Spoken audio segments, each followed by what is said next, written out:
सोनी गांव के एक स्कूल में पढ़ती थी। क्योंकि सोनी का कद छोटा था तो सोनी की हम जमात और बाकी स्कूल की बच्चियां उसको छुटकी कहकर बुलाती थीं और उसके छोटे कद का मजाक उड़ाती थीं। क्योंकि छोटे कद के साथ साथ उसकी नाक भी छोटी सी थी और सोनी कुछ अजीब सी दिखती थी। सोनी ने कई बार अपने माँ बाप से जिक्र किया कि स्कूल की बच्चियां मुझे चिढ़ाती हैं, लेकिन उसके माँ बाप ने उसे ही समझाया कि बच्चे ऐसी उम्र में ऐसी हरकतें करते हैं, आप बस अपनी पढ़ाई पर तवज्जो दो। लेकिन सोनी स्कूल की बच्चियों की बातें सुन सुनकर थक चुकी थी और अब आगे स्कूल नहीं जाना चाहती थी। एक दिन सोनी स्कूल के लिए निकली पर स्कूल जाने के बजाय एक दरख्त के नीचे बैठकर रोने लगी। मेरा कद इतना छोटा क्यों है और नाक भी अजीब सी है। मुझे सब बच्चे चिढ़ाते हैं, कोई मेरे साथ नहीं खेलता, ना ही कोई दोस्ती करता है। मेरा कहीं भी जाने को दिल नहीं करता, मैं अब क्या करूं? ये कहकर सोनी जोर जोर से रोने लगी। तभी दरख्त पे से एक चुड़ैल उतरकर उसके पास आई। सोनी उसको देख के डर गई। सोनी ने देखा कि चुड़ैल का कद भी बहुत छोटा सा है और दिखने में वो काफी खौफनाक है। दांत भी उसके कुछ अजीब से हैं। सोनी चुड़ैल को देख के भागने लगती है। तभी चुड़ैल जोर जोर से रोना शुरू कर देती है। सोनी चुड़ैल को रोता देखकर रुक जाती है और पूछती है, तुम क्यों रो रही हो? मेरी भी कहानी कुछ तुम्हारे ही जैसी है। मेरा भी कद छोटा सा था, रंग काला था, मुझे भी सब बच्चे तंग करके बोनी बोनी कहकर बुलाते थे। उनको देखा देखी स्कूल के टीचर और आसपास के सब लोग मुझे बोनी कहकर बुलाने लगे। मैं इनकी बातें बर्दाश्त न कर सकी और एक दिन खुदकुशी कर ली। मेरे मरने के बाद मैंने उन सब लोगों को खूब डराया जो मुझे चिढ़ाते थे।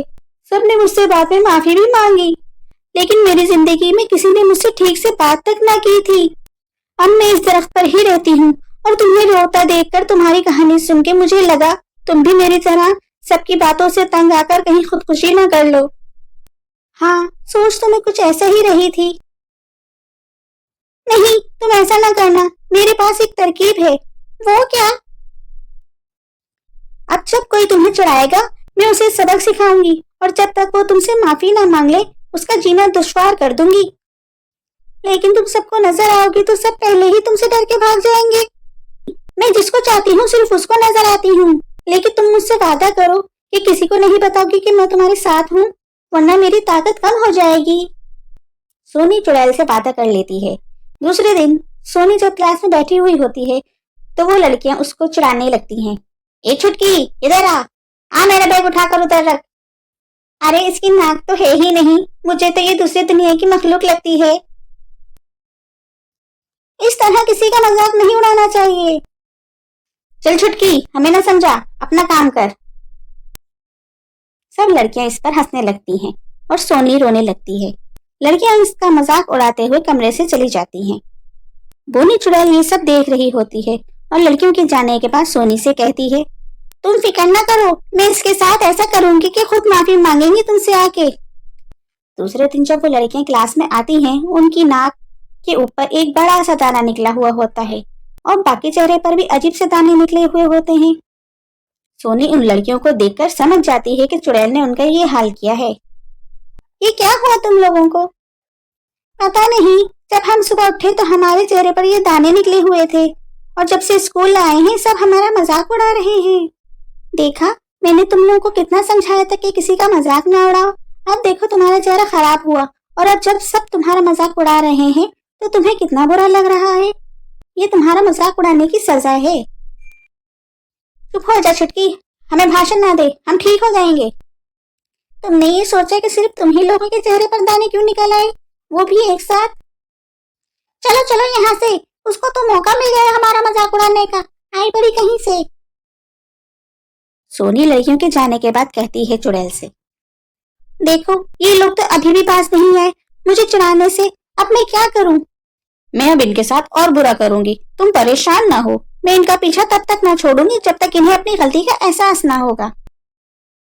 अगले दिन जब लड़कियां क्लास में आती हैं तो दानों के साथ इनका रंग भी काला हो गया होता है और एक लड़की जो सोनी को ज्यादा चिढ़ाती थी वो तो गंजी ही हो गई थी। तुम सबने अपना क्या हाल बना लिया है? सोनी, तुम सच ही कह रही थी, ये सब शायद तुम्हें सताने की ही सजा है जो हमें अब मिल रही है। अब जब हमारा ये हाल देखकर सब हमारा मजाक उड़ा रहे हैं तो हमें एहसास हो रहा है कि तुम्हें कैसा महसूस होता होगा। हमें माफ कर दो। हाँ सोनी, हमें माफ कर दो। अब से हम कभी तुम्हारा मजाक नहीं उड़ाएंगे। अब से हम तुम्हारे साथ तुम्हारी सहेलियां बन के रहेंगे। तभी क्लास की और लड़कियां आकर दानों वाली लड़कियों का मजाक उड़ाने लगती हैं। वो लड़कियां रोने लगती हैं और अपने किए की माफी मांगने लगती हैं। या अल्लाह, हमें माफ कर दे, आइंदा से हम कभी किसी का मजाक नहीं उड़ाएंगे। और जोर जोर से रोती हुई क्लास से बाहर चली जाती हैं। लड़कियों के जाने के बाद सोनी चुड़ैल से कहती है, अब इन लोगों ने माफी मांग ली है, अब तुम इन्हें ठीक कर दो। ठीक है, लेकिन अब ये सुबह ही ठीक हो सकेंगी। अगले रोज जब लड़कियां स्कूल आती हैं तो पहले की तरह खूबसूरत हो चुकी होती हैं और वो सोनी के पास आके कहती हैं, सोनी देखो, हम ठीक हो गए हैं। हमने कल ही तुमसे माफी मांगी और जब सुबह उठे तो हम सबके चेहरे पहले की तरह हो गए थे। ये तो अच्छी बात है, चलो अब हम सब मिलके खेलते हैं। तो ये सब सहेलियां आपस में खेलने लगती हैं और उस दिन के बाद से सोनी को कोई नहीं चढ़ाता।